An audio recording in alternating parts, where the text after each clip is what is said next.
Hi everyone, welcome to Modern Optimization Methods. Today we will introduce the third chapter of this class.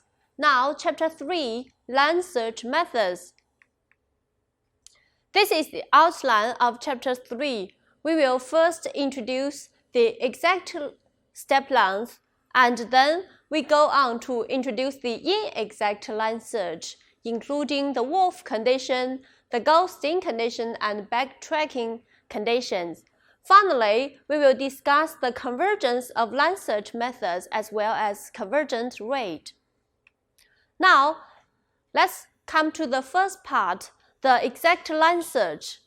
Now, we will introduce the update of line search methods, mainly focus on the step length. Then, we will talk about the exact line search. Recall that the update for line search methods takes the following form. So we're standing at the current iterate sk, and we choose a direction pk, which is a descent direction. Then we choose a step length alpha k, and then we move to the next iteration. Okay, so this is the update for the line search method. Now here, the pk is the search direction, which needs to satisfy the descent conditions. Okay, here we need the transpose. We need pk transpose the gradient to be strictly negative, and alpha k to be the step length, which we will discuss later. Now let's focus on the step length.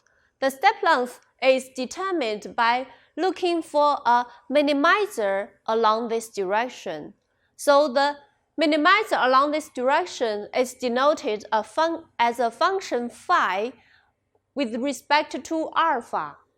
Now this phi alpha is defined as function value f at xk plus alpha pk. Here, xk and the direction pk are all fixed. And the only choice we need to make is how big this step length alpha is. Now, there are two ways of choosing the step length. One is we use the exact line search. The exact line search means that this alpha k, the step length, must reach the global minimizer of these directions. Okay? So this is called the exact line search. And for the inexact line search, we only require that alpha k achieves adequate reduction in function f along this direction. The difference of the two line search strategy actually means that sometimes you want to get the exact minimizer along this direction, and sometimes you only want this alpha achieves adequate reduction in function values. Right, let's take a look at this figure, which illustrates the exact line search and inexact line search. Now we plot out the function phi about alpha in this figure. Obviously, you can see that this is a non-convex function. So if we want to find the exact line search step, this alpha lies here, okay? So we need to find that. However, because it is a non-convex function, we may need a lot of computational cost and a lot of techniques to find this global minimizer alpha. And if we just want to get some adequate reduction in function values, then any point alpha below phi 0, they are okay. For example, the first stationary point here satisfies our adequate reduction condition. And also the first local minimizer here is also our candidates for the choice of alpha k. So you can see that for inexact line search, we may save some computational costs. Now, let's take a look at a special case to calculate the exact line search. We consider the quadratic function fx, where the Hessian matrix Q is positive semi-definite. Now, let's fix iteration xk and we fix the third direction pk, then we look for the global minimizer of the step length, okay, which means that we search for the minimizer of phi alpha.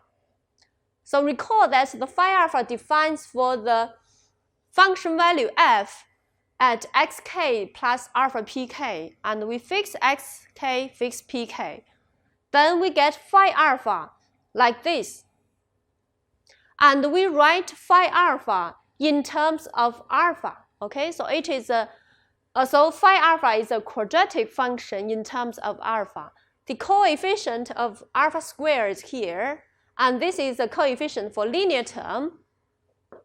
Now, by taking gradient to be 0, we can easily find the explicit form of this step length. In other words, for quadratic function values, we can find the exact line search alpha k in an explicit form. We just calculate them following this formula, okay, which is a special case. However, for other complicated form of functions, we may not have such good explicit form. All right, you may design numerical algorithms to find the exact line search. Now, we have some comments about the exact line search. Although for quadratic function, the exact line search returns us an explicit form. However, in general case, if we want to do the exact line search, we may need a lot of computational cost, all right, which actually result in more CPU time. And for inexact line search, this is based on the observation that exact line search may have some difficulties to reach. So we turn to inexact line search, which we want to get some adequate reduction. Meanwhile, we want to save a lot of computational cost.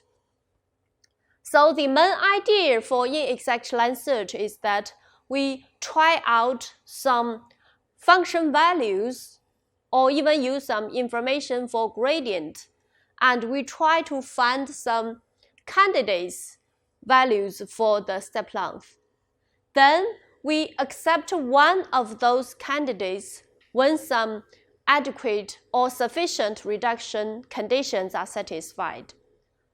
So in other words, for inexact line search, we can put it into two phases.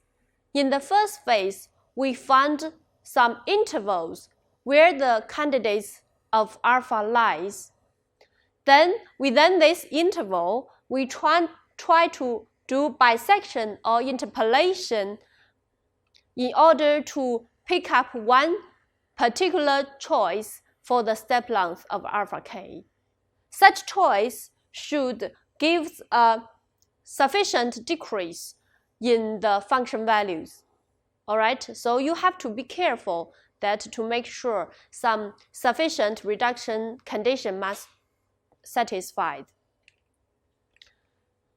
Below, I give an example to show that sufficient reduction is important in choosing a step length. For example, here we choose function values fk for like the sequence 1 over k here, okay? So each time the function value takes 1 over k, such evaluations. And we can see that for this fk, we do have reductions in function values because this is strictly decreasing sequence. However, as we can see in this figure that the minimum of this function f is reached at -1 here, okay, which is below 0. However, if we use this function sequence 1 over k, the limit of this sequence is 0. In other words, although we can get function reduction in each iteration, such reduction cannot guarantee us to get the minimum of these function values. All right? So in other words, we have to emphasize some sufficient reduction conditions on the choice of step length. We will discuss this in more details in the next part. So, for the inexact line search, there are mainly three types. For the first type is the wolf condition, the second one is the ghosting condition, and the third one is the backtracking approach. We will discuss this later in the next chapter. Now, in this part, let's make a brief summary.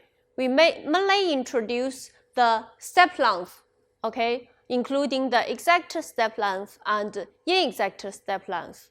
In the next part, we will discuss more details for different strategies of inexact step length. So we stop here and see you next time.